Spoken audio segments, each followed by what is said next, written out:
For a lot of us, dessert is equivalent with guilt. We feel the guilt of having the extra calories and the extra sugar. So today I'm going to do an apple bake that doesn't use a lot of either. To start with, we're going to make a crust, and I've got 3/4 of a cup of all-purpose flour, and to that I'm going to add 1/2 cup of whole wheat flour and 2 tablespoons of powdered sugar. I'm going to stir those together just a little bit to get them started, and then on top of that I've got 2 tablespoons of softened butter and 4 tablespoons of canola oil or another nice vegetable oil that doesn't have a lot of flavor. This is not one where you want to use olive oil because you don't want to have that extra taste. Notice that we didn't put any salt in with this because we don't need it. We're going to have plenty of other flavors, so the salt isn't necessary at this point, and later on we're only going to add a little bit of that. So we not only have reduced the amount of fat that a lot of these kinds of recipes use, but we've changed the profile of that fat by using canola oil, which is high in monounsaturates, instead of using a lot of butter or margarine. Either one of those would work. You want to cut this in until it gets fairly fine. It's not necessary to have the whole thing done. What's happening here is that each of the flour particles is being coated by the oil or the butter so that it's going to help make it be tender. If we didn't use that, then it would be very hard and crunchy instead of tender and fall apart. I'm putting it in an 8x8 or a 9x9 pan, whichever one you've got will be fine. And we're just going to press it in. So you can use your hands if you want to, you can use a spatula, but you just want to make sure that you get it all pressed in nice and firmly. And then you're going to put it into the oven at 375 degrees for about 15 minutes. This one has been out for a little bit and cooled, and that's what you're going to do. You're just going to take it out of the oven, let it cool, and while it's cooling, you can start with the next step.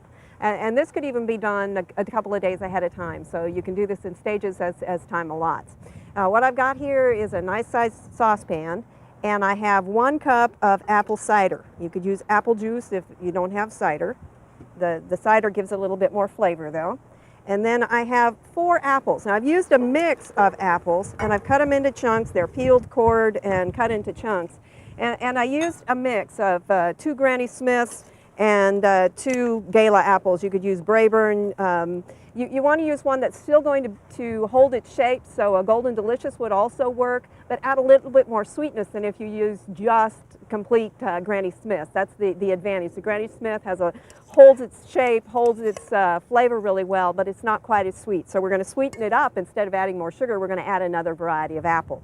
Bring this to a simmer and let it simmer for about 5 minutes until the apples are just starting to get tender. As these are getting tender and getting real close, the next step that you want to do is take a 1/2 cup of the cider that you originally had 1.5. We'll use 1 cup in there. Now we're going to use the other 1/2 cup, and we're going to mix it with 2 tablespoons of cornstarch. Because cornstarch and flour are a bit different, you can go ahead and add it to this and then stir it together. And you should be able to, just by pressing it against the sides, be able to get rid of any lumps before you get started when you stir it into something cold. Then you're going to stir that into the apples that have begun to just start getting tender. And you're going to let that cook for about a minute so that all the cornstarch flavor is completely cooked away.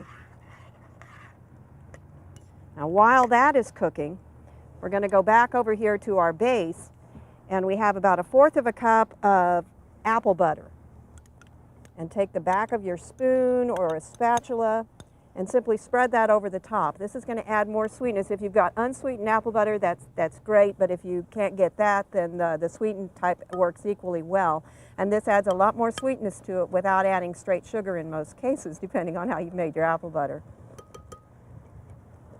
Okay, our apples are ready here, so the last things we're going to add to this would be 2 tablespoons of packed brown sugar, just a pinch of salt, 1/2 teaspoon of cinnamon, and 1/8 teaspoon of nutmeg.